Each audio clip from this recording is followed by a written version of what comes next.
Hello there, it's Paul here and welcome along everyone. Not a project video, this is just a bit of an update, and also back in August when it was my 50th birthday, or the end of August, I did announce a giveaway for this pen and pencil which I have not done yet. So that's going to get done as well. Now it's been at least 3 weeks since I've been in the shed, and it's not because of illness or anything like that. I just really sort of like lost the enthusiasm to come out here, and I've come out here, it's Sunday morning and I'm actually keen to get on with something. But I thought I'd just do a bit of a general update and a chat. I do still have videos scheduled on the channel, which is why they've still been going on every week, because I did actually get about 6 weeks worth of videos up there ready, and I still think I've got one more to process to put up, so it's kept the whole flow going. I did the review on this pen and pencil. I think they're Epsilon click pencils and pen. And I've got to say, I really like these and would probably like to keep them myself. I've got my laptop out here, so it's connected to the Wi-Fi in the house. And what I've done is, I've not used this website before. I've just quickly did a search for a website which, so I can randomly pick a winner off of that video. Now I believe all I asked was for people to put in the comments, yes please, and ideally just put some form of your location, whether it be just your country or whatever. As we'll see here, the website I've chosen is called pickawinner.co, and I will just paste in my video web address, and I'll put a filter on here, a keyword filter for yes, and as you can see there, it's come up with 27 comments. So good luck everyone, let's just pick a winner. And there we go, we've got Douglas Mungum, apologies if I pronounce your name wrong, Douglas Mungum, and he's from Walton on the Naze in the UK. So Douglas, well done for winning. If you get in contact with me, let me know your address and I will get these out in the post to you straight away.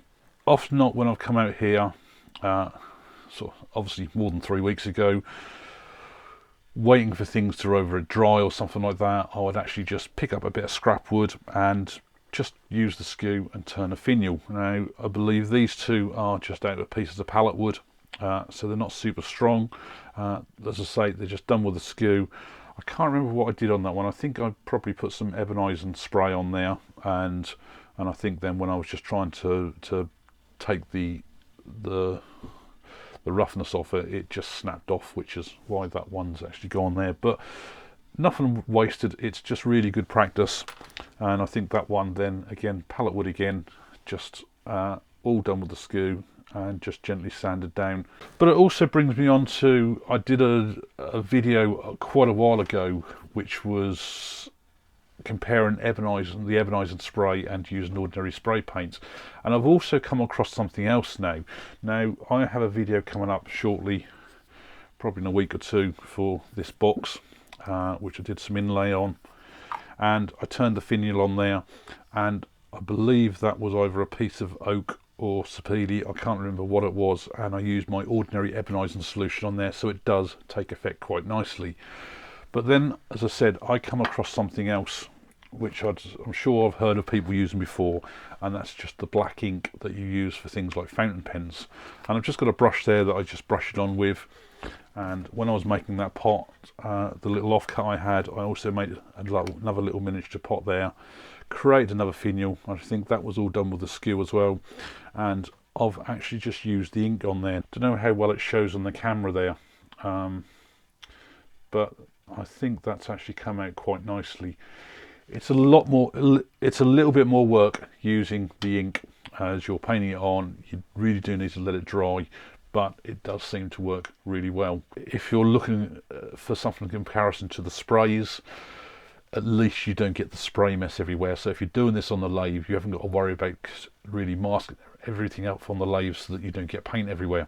But if you've got your own ebonizing solution like I've got, it's going to be ideal for things like oak and sapele, because they have high tannin levels in them and they're going to take fairly well. But if you've got other woods, I mean, you might pick up a piece of beech or something like that, which really doesn't take to the ebonizing solution very well, so the ink works really well. Now the other thing I was also doing as well was I did another car, and this one's not finished yet. I haven't actually glued the wheels on yet, and the reason for that is because they're a little bit, I don't know whether it shows on there, the holes on these were not drilled totally precise. I think it's because they used such a small drill bit as that when they've gone in, they've just gone off at skew, and the wheels just did not run true. But these, again, another good example of the ink. I think you'll see that they've come up quite nicely. So far the whole thing's just had probably a couple of 3 coats of Danish oil, and it's just got a nice sheen to it, and it's come up really nicely. One of the comments I also had when I did my car video was it was a really good use of the off-center turning to create the shape. Now this one I've actually done a lot more extreme. I really did want to keep that sort of like fairly straight piece on the top, but as you can see there, I wanted to create the bottom as more of a curve, and so at least that one I could have the wheels, the smaller wheels on the front, lower down, larger wheels on the back, so it's almost a bit like a Formula 1 car or something like that. And at the same time as well, done more shaping with the Dremel, just cut a piece out the middle there, so it's almost like a grille, standard piece for the cockpit in the front there. So it's very much more like a vintage, probably 1960s Formula 1 racing car. And like with the other car, I just found a scrap piece of sapele, glued on the top when I did the thing, so that it gives it that stripe. So great little fun project, but I will, as I say, properly go off and remake these wheels. So now hopefully I'm back in the shed after 3 weeks. I'll sort of try and get that inspiration back and enthusiasm to start making things again. Thanks a lot for watching.